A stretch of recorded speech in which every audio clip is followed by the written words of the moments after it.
नमस्कार मित्रों, योग सेवा पत्रिका के इस YouTube मंच पर मैं उत्कर्ष सिंह आप सभी दर्शकों का स्वागत, अभिनंदन और वंदन करता हूँ।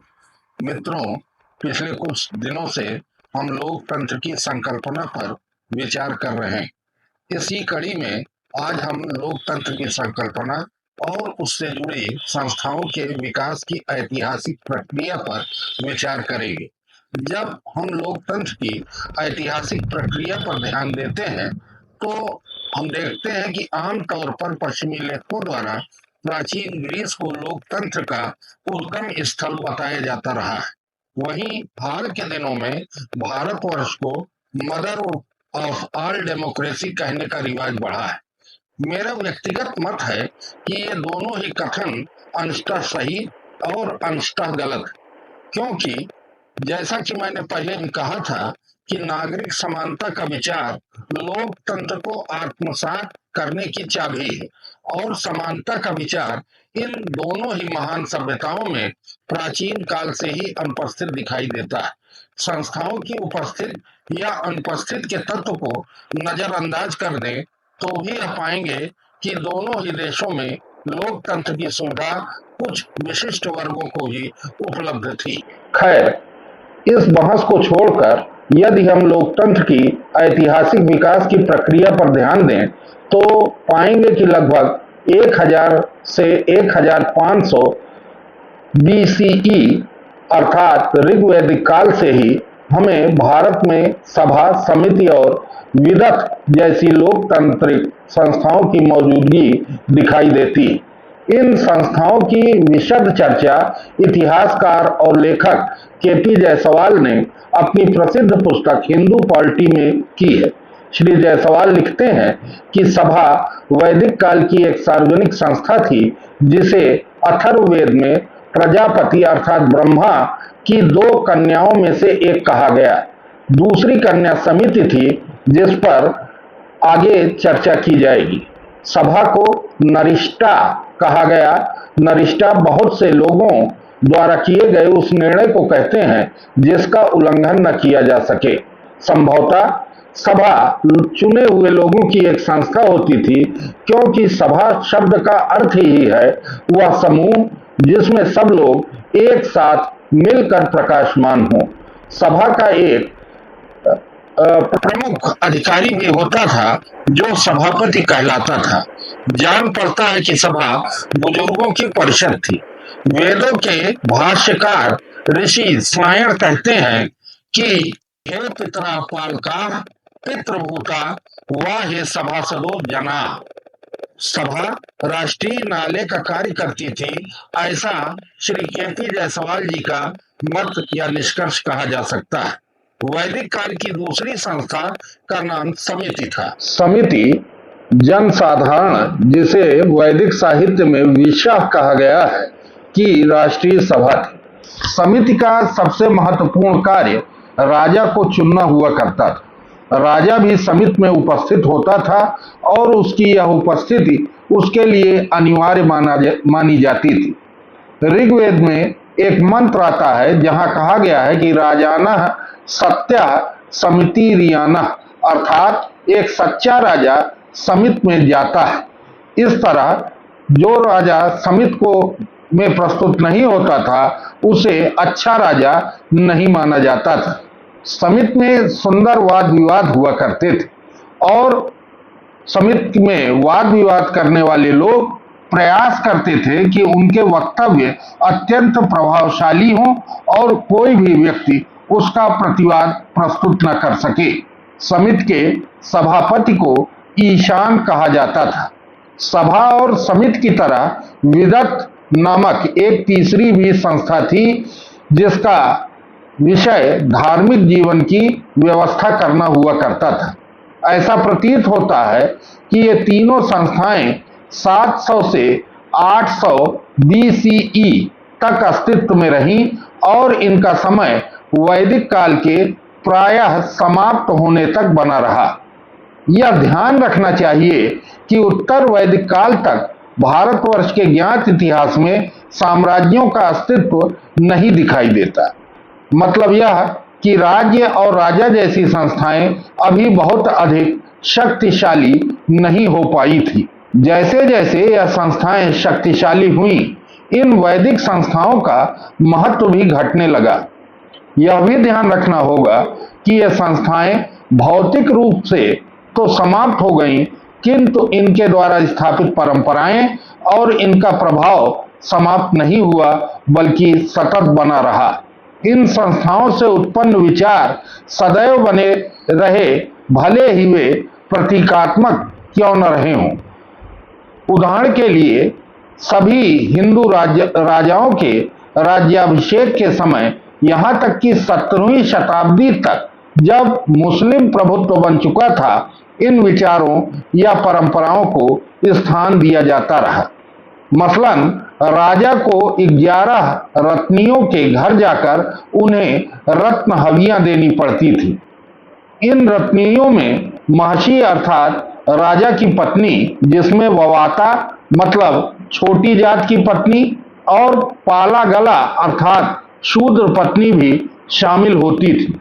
इसके अतिरिक्त सूत अर्थात राजा के संदेशवाहक और उसे विरत सुनाने वाले, ग्रामणी मतलब गांव का मुखिया, संग्रहीता अर्थात राजा का कोषाध्यक्ष, शूद्र दूत पालागल आदि भी हवि पाते थे। इस तरह के अन्य बहुत से कृत्य हुआ करते थे और कुल मिलाकर वे राजा की दैवी उत्पत्ति के विचार का खंडन करते थे। यहाँ यह भी ध्यान देने वाली बात है कि रत्नियों को हवि पहले दी जाती थी और देवताओं की हवि रत्नियों की हवि के बाद प्रस्तुत की जाती थी। इस तरह के बहुत से कर्मकांड थे जिसका वर्णन करने से अनावश्यक विस्तार पैदा होगा, पर ये समवेत रूप से राज्य की उत्पत्ति के संविदा या समझौते के सिद्धांत की ओर इशारा करते हैं। इसके अलावा एक और भी प्रभाव उत्पन्न हुआ जो अधिक व्यापक और दीर्घजीवी रहा।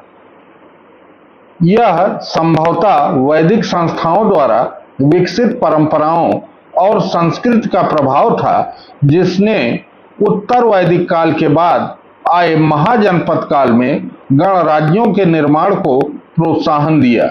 इन गणराज्यों को पातंजलि ने संघनम, पाणिनि ने आयुधजीवी, कौटिल्य ने शस्त्रोपजीवी, जैनों ने गणरायानी और बौद्धों ने संघ कहा है। इन महाजनपदों की संख्या 16 मानी गई है, जिसमें वज्र और मल्ल निश्चित रूप से गणतंत्रात्मक महाजनपद थे। बुद्ध द्वारा अपने शिष्य आनंद को दिए गए उपदेश से वज्र संघ की शासन प्रणाली के बारे में व्यापक जानकारी मिलती है। 545 बीसीई में प्रथम मगध साम्राज्य के उत्कर्ष के साथ साथ इन गणराज्यों का अस्तित्व धीरे धीरे समाप्त होने लगा, किंतु इसके बावजूद लोकतांत्रिक परंपरा पूर्णतया समाप्त हो गई हो, ऐसा भी नहीं कहा जा सकता। मौर्य काल में गांव के मुखिया अर्थात ग्रामणी को गांव के लोगों द्वारा निर्वाचित किए जाने का प्रमाण मिलता है। कौटिल्यकृत अर्थशास्त्र में ग्राम वृद्ध परिषद का उल्लेख मिलता है। यह प्रशासन में सहयोग के साथ साथ न्याय कार्य भी करती थी। पर उत्तर भारत में कुल मिलाकर राज्य का स्वरूप केंद्रीकृत ही रहा। इसके विपरीत दक्षिण में 3 बीसीई से 1729 सीई के मध्य रहे चोलों के प्रशासन में जन भागीदारी का अत्यंत श्रेष्ठ मॉडल दिखाई देता है। चोलों ने स्थानीय स्वशासन का एक उल्लेखनीय प्रतिमान निर्मित किया। चोल अभिलेखों से 3 प्रकार की संस्थाओं नगरम, पुर तथा सभा के अस्तित्व का पता चलता है। नगरम नगरों में पाई जाने वाली व्यापारिक समुदायों की प्रशासनिक संस्था थी। इसके अधीन नगर कनी नामक भूमि होती थी, जिससे इनका खर्च चला करता था। हथकरघों, उद्योगों, चक्कियों, बाटों, स्वर्णकारों आदि से कर संग्रह का कार्य नगरम करती थी। उर तथा सभा मुख्यतः गांवों का काम देखा करती थी। उर गैर ब्राह्मण गांवों में सक्रिय रहती थी, जबकि सभा ब्राह्मण गांवों की व्यवस्था देखती थी। कुछ ग्रामों में उर तथा सभा एक साथ भी होते थे। इन संस्थाओं की कार्य समिति को वरियम कहा जाता था।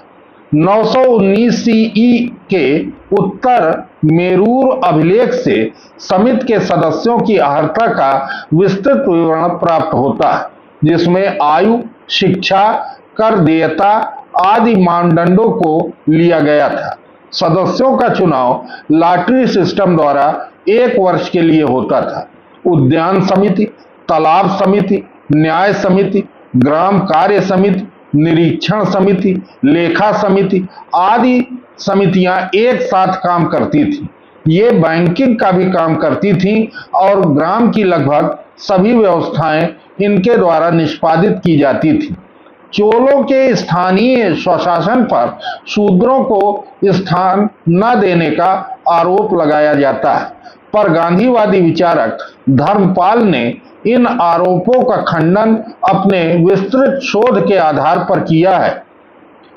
जो भी हो, यह लगभग सर्वमान्य तथ्य है कि भारतवर्ष के गांव उपनिवेशवादी हस्तक्षेप से पूर्व तक पूर्णतया आत्मनिर्भर और स्वशासी थे।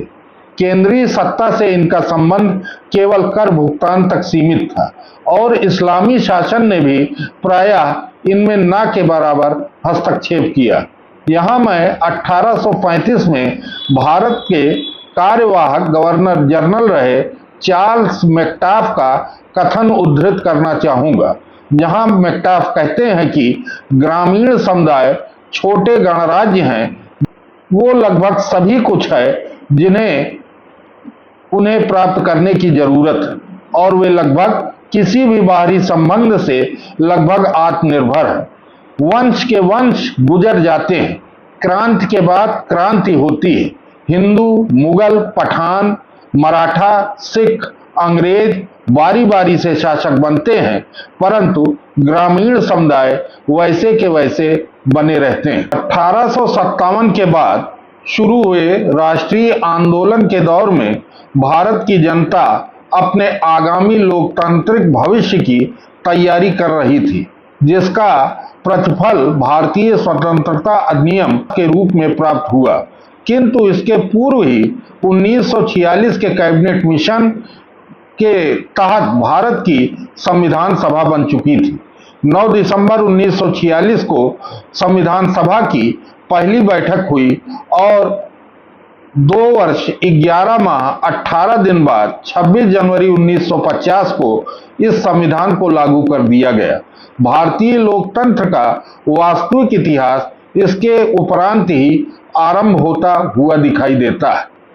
बाद में भारतीय ग्रामों की पूर्व कथित लोकतांत्रिक आत्मनिर्भरता को देखते हुए 73वें 74वें संविधान संशोधन द्वारा पंचायती राज की शुरुआत की गई। किन्हीं सीमाओं तक ये सफल भी रहे, परंतु समग्र रूप से मूल्यांकन करने पर क्या निष्कर्ष मिलता है, यह बहस का एक अलग मुद्दा हो सकता है। तो हमने अभी तक के व्याख्यान में ऋग्वैदिक काल से हाल फिलहाल तक के भारत के लोकतांत्रिक विकास की एक संक्षिप्त ऐतिहासिक प्रक्रिया पर विचार विमर्श किया। अगले वीडियो में हम विश्व के अन्य देशों या भागों में हुए लोकतांत्रिक ऐतिहासिक विकास का अध्ययन करने का प्रयास करेंगे। तब तक के लिए आप सभी मित्रों को नमस्कार, धन्यवाद।